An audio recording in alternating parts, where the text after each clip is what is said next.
안녕하세요. 존 버나드입니다. 자, 오늘은 미국 주식 시황이랑 금에 대해서 한번 또 얘기를 해드릴게요. 금 투자랑 그다음에 우리가 지금 이런 시장에서는 투자를 어떻게 해야 되는지 그걸 한 번씩 얘기를 해드릴 텐데요. 댓글 한번 읽고 가도록 하겠습니다. 자, 따지바님이 뭐 이렇게 댓글 남겨주셨네요. 갓 버나드 씨 지금 뭐예요? 예, 누워서 쉬고 있었는데 누워서 저 지금 유튜브 쇼츠 보면서 놀고 있었는데 빨리 다음 영상 올리라 이렇게 댓글을 남겨주셨습니다. 그래서 제가 게으름병 걸려서 이렇게 있는데 그럼 한번 뭐 국채금리 오르고 금 오르는 이야기나 해볼까 이렇게 물어봤더니 빨리 5만 구독자면 하루에 최소 영상 3개를 올려야 된다고 합니다. 그래서 아무거나 빨리 올리세요 이렇게 했는데 감사합니다 진짜. 제 영상 뭐 아무거나 이렇게 다 봐주시는 분들은 정말 감사합니다. 왜냐하면요 취향 따라서 중국 좋아하시는 분들은 중국만 보시고 아니면은 뭐 미국 좋아하시는 분들은 미국, 금 좋아하시는 분들은 금, 아니면 뭐 전기차 좋아하시는 분들은 전기차 뭐 이렇게 그렇게 나눠서 해서 조회수 차이가 많이 나는데 어떤 걸 올려도 다 잘 봐주시면은요 정말 감사하고요. 야 그러면은 다양한 주제로 이렇게 할 수 있어서 정말 감사하고 오늘 할 주제는 뭐냐? 원전 테마가 다시 분화. 그래서 두산 에너빌리티 뭐 지금 다시 엄청나게 오르고 있고요. 그다음에 미국에서 지금 트럼프가 원전에 대해서 또 다시 뭐 밀겠다 막 이런 얘기가 나오고 있죠. 원전을 다시 뭐 에너지법을 해서 뭐 한다고 했었나? 빛난새 기자님이 이렇게 올려주셨네요. 지금 트럼프가 원자력 지금 있잖아요. 원자력 행정명령에 서명하면서 원자력을 다시 추진한다고 합니다. 그래서 이거는 당연히 해야 된다고 저는 보고 있거든요. 이거 한번 보실래요? 지금 이거 보시면 뭐냐면 중국과 미국의 이 전력 차이, 예, 전력 만드는 차이인데요. 지금 보면 중국은 기하급수적으로 이렇게 전력이 올라가죠. 근데 중요한 거는 이 AI와 데이터 센터, AI 데이터 센터를 돌리려고 하면은 전력 요구량이 이 정도 된다고 합니다. 근데 미국은 이미 꽉 찼죠. 그러니까 AI 데이터 센터를 돌리려면 저렇게 전력이 필요한데 미국은 그걸 돌릴 전기가 부족하다. 그러니까 원자력을 빨리빨리 지어서 그 전기를 만회하려고 하고 있죠. 물론 뭐 태양광이나 풍력으로 할 수 있다 이렇게 하시는 분들도 있는데 그러기에는 AI 데이터 센터가 워낙 많은 이 전력을 먹기 때문에 그것 때문에 지금 AI 지금 테마가 다시 불고 있고 트럼프는 여기에 지금 행정 명령까지 하면서 이 원전을 다시 또 끌어올리려고 하고 있다고 합니다. 그래서 뭐 유럽도 뭐 다시 또 원전으로 돌아가는 지금 분위기죠. 그래서 다시 또 원전으로 돌아가고 이제 친환경 이쪽으로는 또 다시 철폐를 하겠다. 왜냐 전기를 지금 친환경으로 하다 보니까 에너지 비용이 뭐 5배나 증가했다 뭐 이렇게 나오고 있죠. 그러니까 지금 유럽에서도 살기 힘들어지니까 다시 또 이제는 원전으로 회귀하겠다. 다들 뭐 이렇게 나오고 있죠. 그래서 원전 테마가 다시 불고 있습니다. 그래서 어떤 게 불고 있냐? 미국에서는 지금 SMR, 뉴스케일 파워랑 오클로 이게 지금 1년 주가만 봐도 288%, 그다음에 오클로가 381% 이렇게 올라서 완전 진짜 엄청나게 잘 오르고 있죠. 테슬라보다 이게 주가가 더 잘 가고 있다. 이렇게 볼 수가 있습니다. AI 센터 테마로 불고 있어서 잘 가고 있고요. 그다음에 우리나라에서는 야 두산 에너빌리티가 4만 원을 넘었네요. 두산이 그렇게 안 올랐는데 두산 에너빌리티가 4만 원이 넘었다. 그래서 두산 에너빌리티 이거 한번 원전 테마에서 한번 보도록 하겠습니다. ETF랑 나중에 제가 한 몰라요 이거 짧게 찍어 볼까요? 다음에 한번 찍어 보고요. 빨리 찍어야겠다 이것도. 원전 지금 이제 다시 르네상스가 일어나고 있고 그래서 원전 ETF를 많이 올랐는지 한번 다음에 파악을 해서 보도록 하겠습니다. 여기 ETF 있네요. 지금 에이스 원자력 딥서치 이것도 올해에 지금 45%나 올랐고 연초 대비해서 하나로 원자력 아이슬렉 이것도 지금 49% 올랐습니다. 그래서 여기 아마 들어가 있는 게 두산 에너빌리티랑 원전 관련 종목들인데 이거 자세하게 다음에 한번 분석해 보도록 하겠습니다. 이거 한번 재밌을 것 같아서 한번 분석해 보고요. 계속 가보도록 하겠습니다. 자, 지금 미국 증시가 또 하락을 했죠. 다우산업이 0.61%, 나스닥 종합이 마이너스 1%, S&P 500이 마이너스 0.67% 이렇게 하락을 했는데요. 애플이 특히나 3.02%로 많이 빠졌습니다. 요즘 애플이 뭐 8거래일, 9거래일 동안 계속 빠지고 있는데 이게 왜 빠지냐고 하면 역시나 관세 영향이 있을 수가 있겠죠. 그리고 다른 데도 지금 뭐 유럽의 관세를 때린다고 하니까 빅테크 종목들이 많이 지금 하락한 지금 상황이다. 그리고 애플은 뭔가 이제 느껴지는 게 뭐냐면 애플한테 이제는 좀 AI 이쪽으로 들어서면서 뭔가 한계가 이제 있는 거 아닌가. 이 상승의 이제 한계가 왔다. 그다음에 뭐 다른 빅테크 종목들도 있겠죠. 엔비디아도 이제는 어느 정도 상승의 이 153달러를 뚫어내야 되는데 이게 쉽지가 않은 것 같습니다. 지금 딥시크가 나오고 점점 이제 엔비디아의 입지가 중국에서 좁아지려고 하는 거 봤을 때 과연 이제 예전만큼 그런 수요를 다 충족시키면서 실적을 낼 수 있을까? 이것도 조금 의심이 되고 있고요. 그런 거 영향을 안 받는 넷플릭스만 지금 계속 잘 가고 있습니다. 지금 계속 넷플릭스만 잘 가고 있고요. 그다음에 우리가 투자하고 있는 뭐 QQQ나 나스닥백이죠. 그다음에 TQQQ, 그다음에 속슬이 진짜 속을 썩이고 있네요. 속슬이 지금 마이너스 78%, 그다음 TQQQ가 마이너스 27% 이렇게 나서 나와 있습니다. 근데 여러분들 세배 레버리지는 자 여러분들 일정 부분만 하는 거라고 말씀드렸죠. 몰빵하거나 아니면 뭐 한 번에 막 투자하거나 그러시면은 안 됩니다. 그렇게 말씀드리고요. 트럼프가 또 갑자기 트럼프 진짜 뭐 갑자기 또 이제 EU한테 50% 관세를 하겠다. 협상용 아니다. 내 방식대로 게임할 것이다. 그래서 야 진짜 뭐 전략도 없고 자기가 하고 싶은 대로 또 이렇게 50% 관세를 하겠다 이렇게 얘기가 나오고 있거든요. 그래서 이 틈을 틈타서 지금 뭐 시진핑은 또 이제 마크롱에 이어 메르츠까지 통화를 하면서 자유무역 수호를 하겠다. 뭐 이렇게 시진핑은 이 틈을 틈타서 이제 유럽이랑도 거래를 많이 하려고 하고 있죠. 그래서 유럽이랑 이렇게 물꼬를 틀려고 하고 있고요. 그다음에 중국 그냥 기업 있잖아요. 기업으로 봤을 때 유럽에서 지금 이렇게 미국이 비호감으로 이렇게 가고 있으니까 이제는 테슬라를 비아디가 유럽 판매에서 뛰어넘었습니다. 뭐 어디 뭐 지식 부방 기자님이나 아니면 다른 분들은 뭐 지식연구소 뭐 이렇게 있잖아요. 지구 지식연구소 뭐 그런 분들은 이거를 뭐 자꾸 얘기를 했잖아요. 뭐 관세 때문에 뭐 안 팔릴 것이다.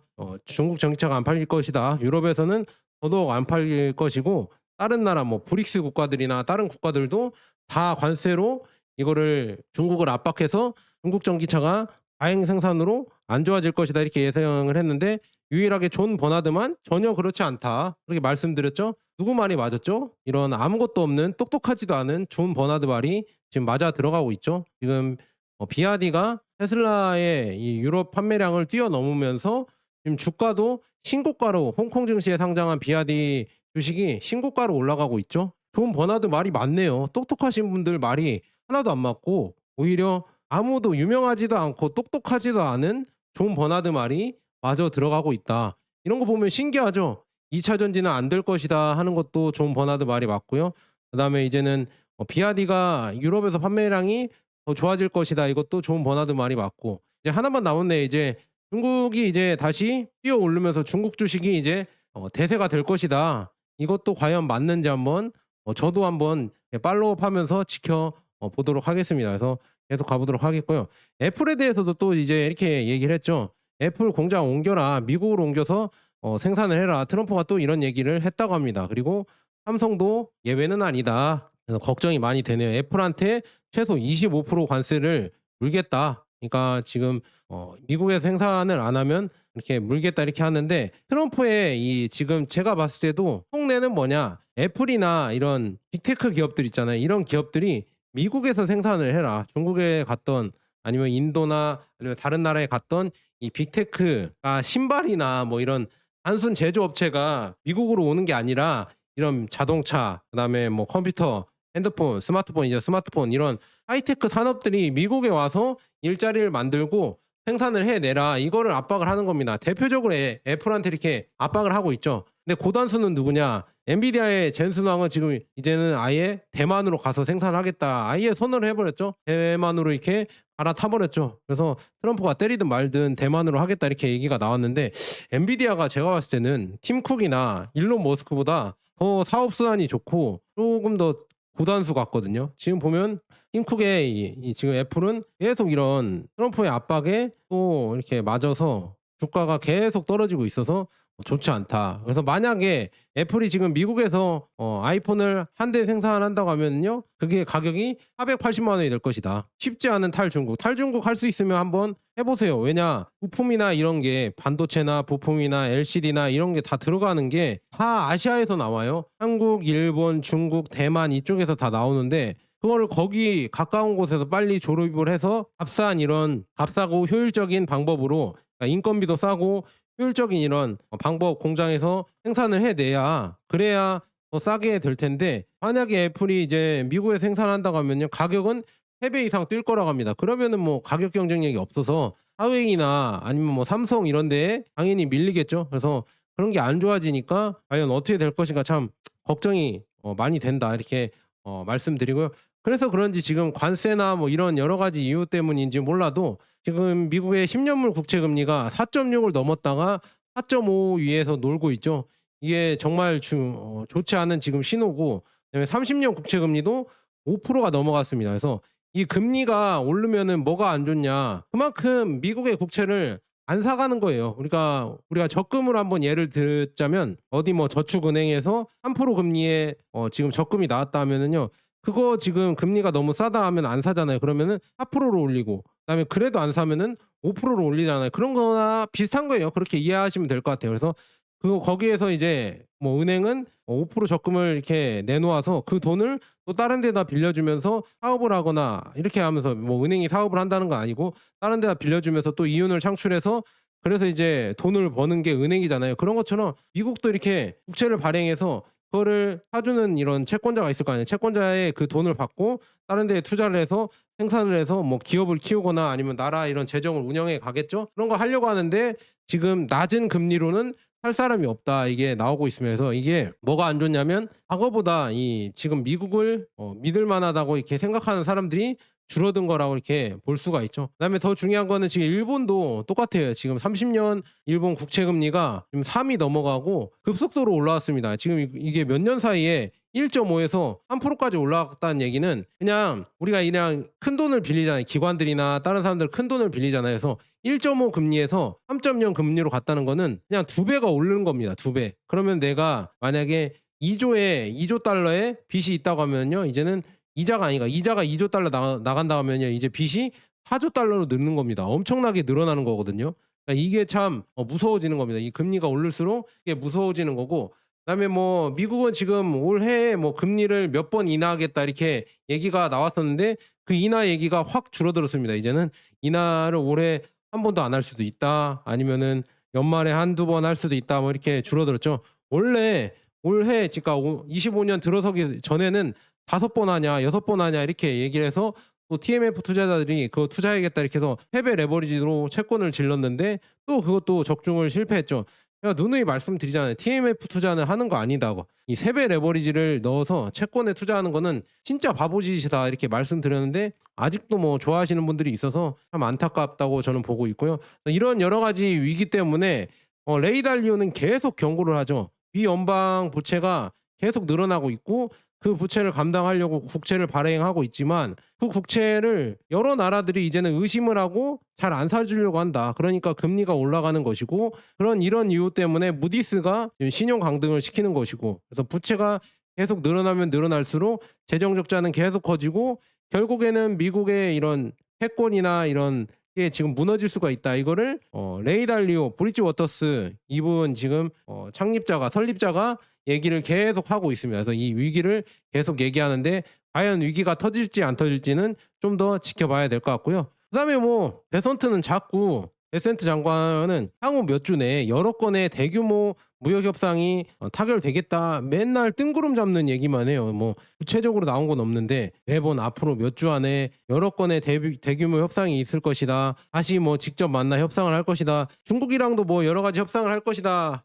했지만 정작 뭐 이런 여러 가지 한 게 없죠. 그래서 저는 이런 거 봤을 때도 미국이 정말 사정이 좋지 않구나. 이게 시간을 끌면 끌수록 오히려 더 이런 지금 쫄리는 쪽은 미국이지 않을까 저는 그렇게 보고 있습니다. 특히나 중국에서 시진핑은 제가 봤을 때는 이 지금 관세 전쟁이나 무역 전쟁을 끝까지 가려고 하고 있습니다. 그래서 그거에 대한 내용도 제가 정리를 해서 한번 영상을 찍어 보려고 하는데요. 계속 뭐 영상 뭐 3개씩 올리라고 하니까 많이 좀 봐주세요, 여러분들. 많이 좀 영상 봐주시면은 좋겠고 그다음에 어제 올린 영상이 약간 광고 영상이긴 하지만 여러분들 많이 좀 그냥 심심하더라도 이 중국 휴머노이드 이것도 궁금하잖아요. 이 영상도 한 번씩 봐주시면 좋을 것 같아요. 그래서 여기에 지금 호응이 좋으면은 중국 휴머노이드 관련해서도 제가 영상을 더 많이 찍어 볼까 그렇게 생각을 하고 있거든요. 그래서 여러분들 제 영상 많이 한번 시청 부탁드립니다. 진짜 여러분들이 시청해 주시니까 제가 너무 힘이 많이 나서 이렇게 하고 있고요. 여러분들 없으면은 저도 이런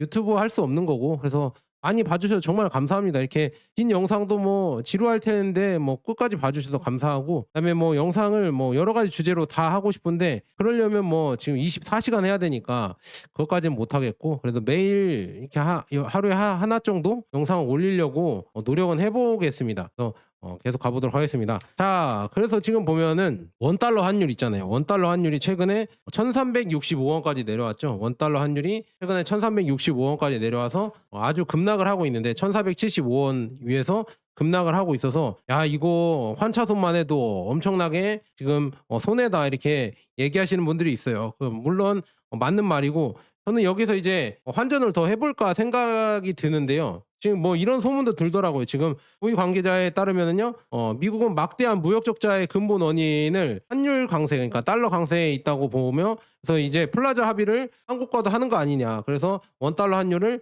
1,300원까지 떨어뜨리라 이런 얘기가 나온 거 아니냐, 이런 걸 계속 의심을 하고 있거든요. 근데 아직은 의심이지 확실하게 나온 건 없습니다. 그래서 나중에 뭐 예전에 1985년에 일본이 했던 플라자 합의를 또 우리나라도 제2의 플라자 합의를 하는 거 아니냐, 이렇게 의심이 나오고 있는데, 일단 그거는 좀 더 지켜봐야 될 것 같고요. 지금 이렇게 환율이 떨어지는 거는 제가 봤을 때는 일시적인 상황이고, 이렇게 장기로 올라가는 상황 중에서 일시적으로 나온 상황이고, 저는 앞으로도 또 더 올라갈 거라고 저는 보고 있습니다. 왜냐? 부동산 살리기, 그다음에 서울 살리기, 이런 정책 때문에, 그리고 포퓰리즘 정책 때문에 돈을 뿌릴 수밖에 없어요. 그리고 국민연금이나 뭐 여러 가지 연금, 이런 부채가 너무 커지니까 한국 정부 입장에서도 원화 이런 국채를 계속 발행하면서 결국에는 투자할 수밖에 없습니다. 그러니까 원화의 가치는 계속 떨어질 수밖에 없어요. 그러니까 여러분들 한국에 사시면은요, 달러에 투자하시거나 아니면 달러가 아니고 달러 베이스에 있는 금을 투자하시는 게, 투자라고 해야 되나? 그냥 금을 갖고 계시는 게 여러분들의 가치를 보존할 수 있는 유일한 방법은 아니겠지만 그래도 그중에 가장 괜찮은 방법이다, 이렇게 말씀드릴 수가 있을 것 같아요. 그래서 금의 지금 가격이 다시 올라가고 있죠. 그래서 다시 또 이제 신고가를 찍냐 마냐 이게 나오고 있거든요. 금이 다시 또 3,365달러까지 올라갔습니다. 그래서 이제 3,400, 3,500까지 갔었는데 3,600을 넘어서 4,000달러까지 과연 올해 갈지 정말 기대를 한번 해본다, 이렇게 말씀드리고요. 그래서 지금 뉴스를 더 한번 보도록 하겠습니다. 지금 보시면 이거 계속 일단 이거 얘기하고 말씀드릴게요. 지금 보면 역시나 여러분들의 가치를 보존해주고 이렇게 우리가 장기로 들고 갈 수 있는 화폐, 일종의 화폐라고 생각하는 안전자산은 뭐냐? 금이다. 왜냐? 달러는 지금 불에 타고 있는데 금은 불에 타도 그대로 있죠. 재가 되지 않고 그대로 그 가치를 보존하고, 물론 일부 녹을 수는 있겠지만 그래도 녹아도 금이잖아요. 근데 이런 지폐들은 녹으면은 녹는 게 아니라 타서 없어져 버리면 재가 돼 버리는 겁니다. 아예 가치가 없어지는데, 이 지금 금은 타고 없어져도, 타더라도 녹더라도 그래도 가치가 있다. 이걸 다시 또 주조해서 또 이렇게 골드바를 찍어내면 되기 때문에 이렇게 가치 있는 게 금이기 때문에 여러분들은 금에 대해서 이렇게 더 좋게 생각해야 되는 것 같습니다. 그래서 금은 항상 단순한 안전자산 이상의 의미를 지니고 있습니다. 그래서 다른 것에 대한 신뢰가 지금 계속 침식되고 있잖아요. 달러에 대한 신뢰, 그다음에 미 국채에 대한 신뢰, 그다음에 미국의 재정 부채에 대한 이런 불확실성, 이런 것이 커지면 커질수록 역시나 금에 대해서 이런 믿음은 계속 높아질 수밖에 없다. 그래서 신뢰가 침식되기 시작할 때 최종 결제 수단이 되는 것이 금이다. 그래서 시장이 불확실한 시기에 주가가 폭락하고 불안화폐가 약해지고 중앙은행이 시스템을 안정화하기 위해 노력할 때 금은 가치를 유지할 뿐만 아니라 시스템 자체의 취약성을 드러냅니다. 그러니까 지금 취약성이 드러나면서 금이 지금 계속 신고가나 계속 올라가는 이유가, 이런 지금 달러의 금융 시스템, 이 국채 시스템, 이런 거가 지금 망가지고 있는 게 눈에 보이는 겁니다. 금으로 보여드리는 겁니다. 그래서 금값은 수익, 금리, 국가 신용에 얽매이지 않습니다. 그래서 채무 불이행이 없잖아요. 채무 불이행 위험이 없고, 거래 상대방도 필요 없다. 바로 이러한 이유로 금융 지정학적, 통화적 위기, 그러니까 통화적 등 모든 위기 상황에서 지금 자본은 금으로 피난처를 찾습니다. 왜냐하면은요, 이 지금 지정학적, 스위프트 제재나 뭐 이런 것도 금은 안 받을 수가 있잖아요. 그래서 여러 나라들이 달러에서 오히려 금을 더 선호하는 현상이 커지고 있다. 그만큼 이제 금의 가치가 높아지고 있고요. 그다음에 야 이거 패권이라고 하죠. 지금 보면 제이디 벤스 이 부통령 있잖아요. 부통령도 이렇게 얘기를 했습니다. 미국은 더 이상 지배적인 세력이 아니다라고 제이디 벤스 부통령이 얘기를 했습니다. 그래서 미국의 공중, 해상, 우주, 사이버 공간에 대한 무차별적 통제 시대는 끝났다고 말했다. 제이디 벤스가. 그래서 중국과 러시아는 궤도, 공급망, 통신 인프라 등 모든 면에서 미국을 앞지르려고 하고 있다. 그래서 이게 참 위기라고 나와 있고요. 마크 루비오 국방장관은 이렇게 마크 루비오 국방장관이 조금 저는 미국 이런 마가파 중에서 미국 트럼프 행정부에서 가장 솔직한 사람이라고 저는 보고 있거든요. 왜냐 루비오가 예전에 다극화 질서가 미국의 1급 패권이 이제 저물고 다극화 시대가 왔다 이렇게 얘기했거든요. 지금 여기에서 또 얘기를 하고 있습니다. 루비오는 의회에서 러시아가 미국을 무력화시킬 수 있는 힘을 가지고 있다고 인정을 했다고 합니다. 2025년 5월 22일 미국 의회에서 예상치 못하게 공개된 의회 회의 중 하나에서 공화당 소속 데럴 이사위원은 회의장에 울려 퍼지는 다음과 같은 발언으로 눈살을 찌푸리게 했고 토론 분위기도 어수선해졌습니다. 블라디미르 푸틴 이 지금 우리를 지구상에서 완전히 없애버릴 수 있는 능력을 가진 나라의 확실한 지도자입니다. 이렇게 얘기를 했다고 하거든요. 그래서 그건 은유가 아니었다. 그래서 이사는 러시아 연방의 핵무기에 대해서 이야기를 하고 있었고 그런 평가를 하는 사람은 이사 혼자만은 아니었다. 그래서 이게 무슨 얘기냐 이렇게 보니까 많은 사람들이 이 성명이 별다른 언급 없이 통과될 것이라고 생각했지만 당시 회의에 참석했던 마크 루비오 지금 미국 국무장관 죄송합니다. 국무장관도 발언을 했다고 합니다. 이게 뭐냐? 그래서 그는 상황을 완화하려 하지 않았습니다. 오히려 정반대였습니다. 그들은 지금 이렇게 얘기했다고 합니다. 세계 최대 규모의 전략 무기고와 세계 최대 규모의 전술 핵 무기고를 보유하고 있다. 그렇게 얘기를 했습니다. 그래서 그는 의심할 여지 없는 리더입니다. 마크 루비오가 이렇게 얘기를 했다고 합니다. 야, 진짜 이렇게 이미 솔직하게 얘기를 하고 있는 거죠. 그래서 회의는 완전히 다른 분위기로 진행이 됐다고 하고요. 그래서 이런 것 때문에 와 진짜 이제는 점점 미국의 1급 패권주의가 점점 저물고 있구나. 이런 의원들이 얘기하는 거 봤을 때도 그렇고 점점 저물고 있구나. 이렇게 얘기를 했고요. 루비오는 우크라이나 사태와 관계없이 모스크바와의 대화를 해야 된다. 대화를 반드시 해야 된다. 그래서 세계 최대 핵 강국 두 나라가 소통하지 않는다면 이거는 엄청난 위협이고 무책임한 일이다. 이렇게 마크 루비오가 얘기를 했습니다. 그래서 지난 3년간 바로 그런 일이 벌어졌다. 그러니까 이게 무서운 거다. 이렇게 얘기를 했고요. 루비오는 이거를 강조하면서 지금 워싱턴과 이 모스크바 사이에 직접적인 소통이 부족했다. 이거를 자기는 이렇게 소통을 하고 싶다. 근데 그렇다고 해서 러시아가 동맹이거나 친구는 아니다. 하지만 그래도 세계적인 갈등으로 이어질 수 있는 이런 것 때문에 결국에는 관계는 유지해야 된다. 이렇게 마크 루비오가 똑똑하게 얘기를 했습니다. 야, 대단한 사람이죠. 그래서 또 이렇게 마크 루비오가 이렇게 얘기했습니다.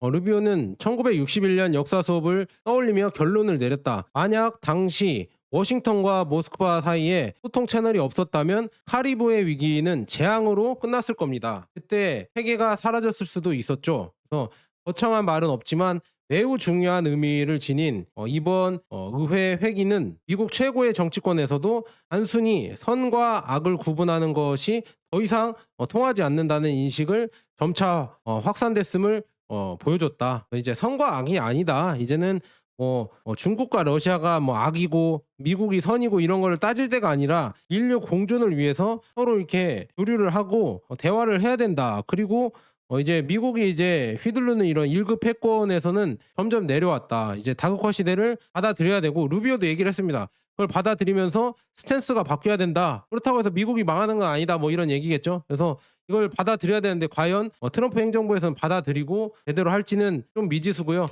그러니까 지금 계속 금의 가치가 계속 올라가고 있고 아프리카가 또 금이 많이 나온대요. 지금 우간다에서도 12조 달러 상당의 지금 3,100만 톤의 금광석이 발견됐다고 하면서 이거를 과연 누가 또 약탈해 갈까 또 그게 의심이 되네요. 그래서 이걸 우간다가 잘 지킬 수가 있을까? 아니면 또 부패를 해서 정권에서 이제 빼돌리거나 그러진 않을까 참 걱정이 많이 되고요. 그다음에 중국은 지금 이제는 미국 국채, 미국 달러를 마다하고 있고요. 미국 달러를 마다하고 있고 지금 금을 아주 좋다고 이렇게 보고 있습니다. 그래서 지금 중국 중앙은행이 금괴 유입 제한을 완화한 이후 사상 최고가를 기록했음에도 불구하고 지난달 뭐 거의 1년 만에 가장 많은 금을 지금 중국에서 수입을 했다고 합니다. 그래서 이거는 뭐 자세한 얘기는 다음에 쭉 해 드릴게요. 영상이 너무 길어졌네요. 그래서 제로 엣지도 얘기를 하고 있죠. 지금 골드, 금은 이렇게 계속 올라가고 있는데 이 은은 지금 떨어지고 있다. 이렇게 폭락을 하고 있다. 근데 중요한 거는 금은비가 이렇게 벌어졌다가도 나중에 확 이렇게 뭉치거든요. 이렇게 모이거든요. 그렇게 되면은요. 은의 가치도 엄청나게 폭등을 할 수가 있습니다. 은이 더 많이 오를 수 있는데 일단은 금이 계속 올라가고 있습니다. 왜냐? 제가 봤을 땐 금이 이제 다극화 시대의 이런 패러다임 변화 때문에 그것 때문에 이 뭐 가치에 이제 더 곱해져서 더 올라가는 것 같다. 이렇게 말씀드리고요. 금은 원래는 그냥 가치 저장 수단이었습니다. 이거 보세요. 금 하나에 이 골드바가 좋은 집을 샀습니다. 그리고 지금도 25년에도 1975년에도 집 한 채를 샀거든요. 금괴 하나가. 근데 지금도 금괴 하나가 집 한 채를 산다고 합니다. 그래서 이제 가치는 계속 보존이 되는데 금의 가치는 계속 보존이 되는데 이 화폐의 가치는 계속 붕괴를 한다. 이거를 얘기를 해주는 이런 상황이죠. 그래서 이런 얘기도 있어요, 여러분들. 파이어족은 없다. 뭐 배당주로 파이어를 하겠다. 우리나라에서 막 이게 열풍이죠. 거기에 관련해서 뭐 ETF 유튜버들 엄청나게 생겼잖아요. 파이어족 ETF 배당 월 배당으로 뭐 하자면은 조회수도 엄청나게 높고 거기 ETF 뭐 하시는 분들도 엄청나게 생겼는데 저는 그냥 단적적으로 말씀드리면요. 파이어족은 없습니다. 제가 봤을 때는. 일반 그냥 국민들이 파이어 하기에는 쉽지 않아요. 그냥 자기가 버는 돈을 꾸준히 모아서 그러니까 K 파이어가 뭐냐면요. 30, 40대 일은 은퇴족을 말하는 거거든요. 그게 아니라 60대나 70대에 은퇴하는 건 제가 이해가 돼요. 왜냐? 여러분들의 부를 아주 절약을 해서 모아가면서 장기로 뭐 ETF나 이런 데 투자하면 이렇게 60대 아니면 70대에 연금으로 파이어 할 수 있는데 30, 40대에 파이어? 이런 진짜 젊은 사람들이 일을 해야죠. 그리고 파이어 하기도 힘들어요. 파이어 하려고 했다가 세배 레버리지나 아니면은 다른 레버리지로 빠르게 돈을 벌어서 나중에 배당주로 바꾸겠다?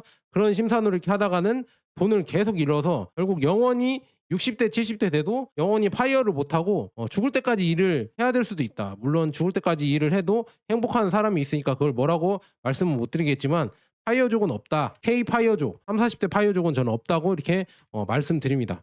샤오미가 진짜 무서워질 것 같습니다. 저는 샤오미가 10년 내에 아마 주가가 10배 이상 가지 않을까 저는 그렇게 생각이 드는데요. 이 지금 샤오미가 엊그제 이 대륙의 실수를 또 발표를 했는데요.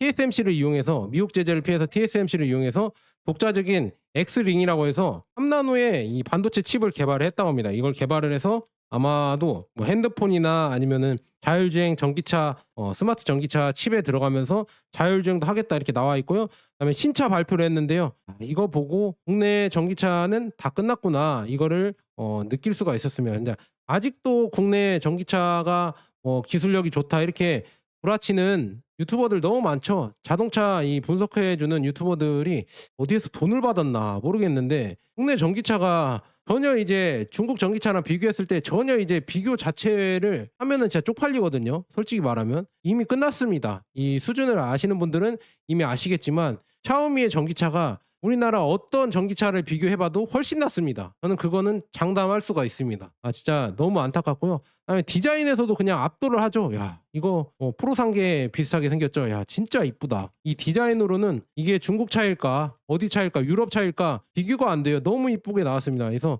이런 걸 지금 한국 전기차 만드는 사람한테 아니 한국 자동차 만드는 디자이너한테 한번 보여주고 싶어요. 그냥 이렇게만 뺏겨서라도 만들어라 제발. 이상한 거 만들지 말고 그 산모 있잖아요. 산모페 그거 이게 엄청나게 베스트셀러로 잘 팔렸던 한국의 SUV인데 그것도 디자인을 괴랄적으로 만들어서 판매를 확 줄여버렸죠.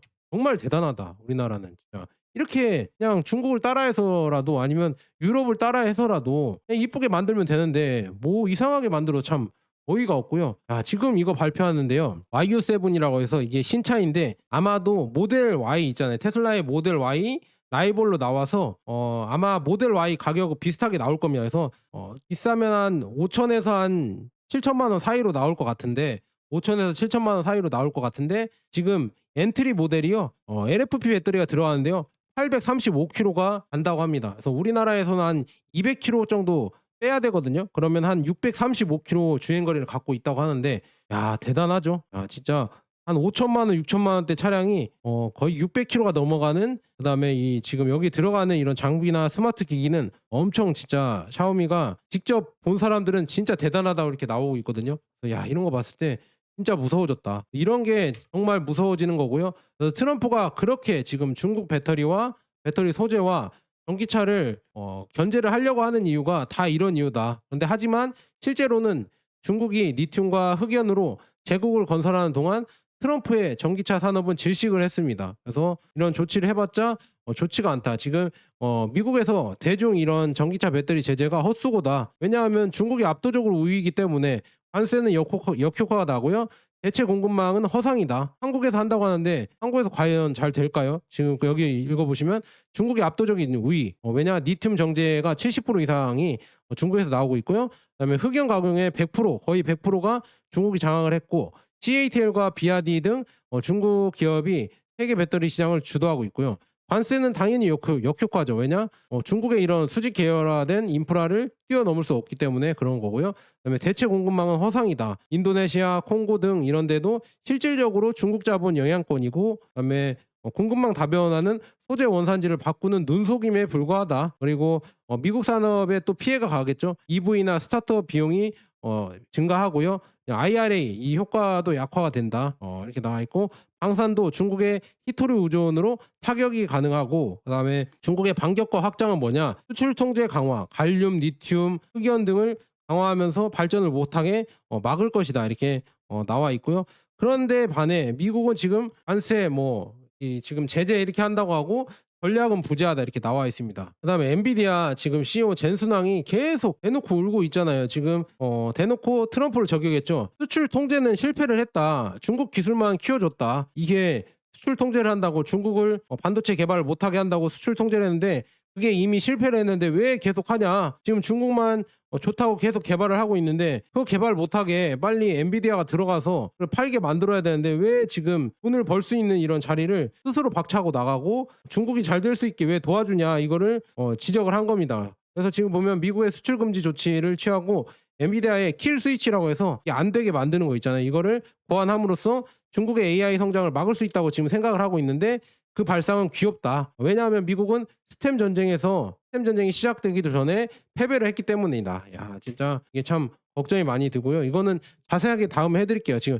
엔비디아는 이미 끝났고 하웨이는 이미 승리를 했습니다. 밸런스는 밝히지 않겠지만 이런 지금 그들의 기사화를 꺼리는 내용은 다음과 같다 이렇게 해서 지금 엔비디아가 지금 하웨이가 커버리면서 그러니까 중국 내 시장에서 AI나 데이터 센터 이쪽에서 점점 이제 쿠다를 이탈하고 있죠. 엔비디아의 쿠다 시스템을 이탈하면서 하웨이의 대체 시스템으로 점점 가고 있습니다. 그래서 하웨이가 이제 인프라를 80만 개의 하웨이 칩을 생산해서 지금 GPU를 하웨이 거로 다 깐다고 나와 있고요. 그래서 블랙엘 엔비디아 칩도 이제는 의문을 계속 품고 있고, 엔비디아가 이제 사실상 중국 시장에서 퇴출되는 거 아니냐. 그래서 중국의 AI 기술은 지금 딥시크가 생기면서 더욱더 효율적으로 됐고요. 엔비디아 칩으로도 이제 돌아간다고 합니다. 그리고 돈이 조금 부족한 신흥국들 있잖아요. 브릭스 국가들도 그다음에 1대1로 이런 걸로 하웨이의 AI 솔루션 칩을 지금 이제 점점 도입을 하고 있다고 하면서 이제는 기반 자체가 붕괴가 되면서 엔비디아가 과거에서 중국에서 매출을 올렸던 이런 건과 그다음에 값싼 생산 그리고 소프트웨어 독점이 점점 이제 옅어질 수가 있다. 이런 게 사라질 수가 있다. 그래서 중국에 이제 이렇게 된다고 하면 AI 이런 기업들이 계속 올라오면 올라올수록 나중에는 이제 엔비디아를 뛰어넘을 수도 있겠죠. 이런 상황이 올 것 같으니까 엔비디아 CEO가 계속 얘기를 하는 거고, 나는 대만으로 가겠다 이렇게 얘기를 하는 겁니다. 그래서 엔비디아의 이 최악의 악몽을 지금 선사할 수 있는 하웨이의 이런 칩들이 계속 나오고 있다. 80만 대가 지금 생산이 되고 있다. 그렇게 나와 있고요. 반도체를 그렇게 제재를 하려고 했지만 이제는 중국이 계속 따라오고 있습니다. 그래서 자체 칩 설계로 EDA 지금 장비, 그다음에 소재, 패키징을 독자 생태계를 구축하면서 미국, 일본, 네덜란드 기술을 더 이상 의존하지 않고 있다. 그래서 이렇게 지금 메모리나 파운드리나 패키징이나 이런 데서 계속 생산하면서 나오고 있고요. 그래서 SMIC는 이미 7나노를 생산 중이고요. EUV 기술도 현실화되고 있다. 그래서 하웨이가 지금 EUV 장비를 내놓겠다 이렇게 나오고 있고, 그다음에 서방 언론도 중국 기술 성장에 의도적으로 축소 보도하고 있다. 그래서 수율이 낮다, 중국은 안 된다, 망한다. 계속 우리나라에서도 그렇게 얘기를 하고 있고 지금 계속 프레임을 씌워서 하고 있지만 중국은 그냥 자기 갈 길을 계속 가고 있고요. 그래서 중국은 TSMC와 같은 스케일보다 주권과 효율을 더 중시한다. 그래서 국가 주도로 이제 칩을 생산하면서 점점 이제 미국과 대만을 대체하려고 지금 하고 있다. 그러니까 중요한 거는 미국의 제재는 이미 늦었고요. 이미 뭐 자립 기반을 중국에서 완성을 하고 있다. 그래서 제재는 실패를 했다. 이렇게 지금 계속 나오고 있어요. 그래서 미국과 중국 반도체 전쟁에서 미국이 지금 계속 이렇게 밴을 한다고 하지만 결국에 지금 중국은 반도체를 생산을 해내고 있고요. 그다음에 뭐 계속 이런 여러 가지 반도체 이런 생산하고 발전하고 있으며 그래서 무어의 법칙이 폐기되고 있다. 무어의 법칙이 뭐냐면요. 2배의 이런 반도체를 만들어내려고 하면 2배의 나노 공정의 반도체를 만들어내려고 하면요. 2년이 걸린다. 2년마다 이렇게 2배가 된다는 법칙인데 그걸 이제 뛰어넘고 더 빠르게 중국이 개발을 해내고 있고요. 이제 3나노 공정까지 나오려고 하고 있다고 합니다. 그래서 이제 참 모르겠습니다. 중국이 이제 제재가 통하지 않고 반도체도 자기가 만들어내고 하이테크 상품들도 중국이 미국보다 더 잘 만들어낸다고 하면요. 미국의 이런 패권이나 이런 것도 AI 패권도 무너질 수가 있겠죠. 그러면은 금이 더 많이 올라간다는 얘기고 중국 주식이 많이 올라간다는 얘기입니다. 이것도 또 자세하게 얘기를 나중에 해드려야 되는데 샘 알트먼이 오픈 AI를 폐사한 것이 아니다. 지금 서구의 미래를 폐쇄한 거다. 그러니까 샘 알트먼이 이게 생산한 챗 GPT나 오픈 AI 이거는 거의 폐쇄적으로 쓰이고 있잖아요. 그런데 중국의 딥시크는 그냥 오픈으로 풀어서 서로 다 개발하게 만들고 있죠. 그래서 이런 폐쇄성이 점점 AI 개발을 더 늦출 것이다. 그래서 기대치는 지금 여기까지 올라왔는데 엔비디아나 오픈 AI나 테슬라나 이런데 지금 이런 데가 AI 기업들이 기대치는 이렇게 올라왔는데 이제 그 기대치만큼 이제 성과가 안 나오면 또 이렇게 나올 겁니다. 이렇게 떨어질 겁니다. 그러면은 환멸을 느끼면서 여기에서 환멸의 구간을 겪을 거라 저는 보고 있고요. 깨달음이 되면서 다시 또 올라갈 거라 하는데 이 구간을 이제는 또 올 것 같다고 합니다. 그래서 이게 참 여러분들 닷컴 버블이라고 했었잖아요. 이제는 AI 버블이 올 수도 있으니까 좀 조심을 하셔야 된다. 그러니까 저는 미국에만 너무 여러분들 몰빵하지 마시고요. 중국도 한 번씩 봐주시고 그래서 차이나 전기차, 차이나 항생테크, 차이나 테크탑 10, 차이나 휴머노이드 로봇 ETF, 그다음에 차이나 CSI 300, 차이나 반도체 뭐 이런 ETF도 있거든요. 그런 거 여러분들 많이 이렇게 봐주시면 좋을 것 같고요. 금도 제가 매번 말씀드렸잖아요. 금이 여러분은 역시나 가장 요즘 시대에서는 지금 이런 시기에서는 금이 가장 최고다. 이 패권 변혁기나 그다음에 지금 주식이나 이런 채권 이런 시장들이 계속 흔들리면 흔들릴수록 금의 가치는 계속 오를 수밖에 없다. 이렇게 말씀드립니다. 그다음에 원전의 지금 가치도 오르고 있어서 원전 ETF도 한번 우리가 보도록 하겠습니다. 다음에 한번 봐드리도록 하겠고요. 자, 여기까지 좋은 버나드였습니다. 여러분 감사합니다.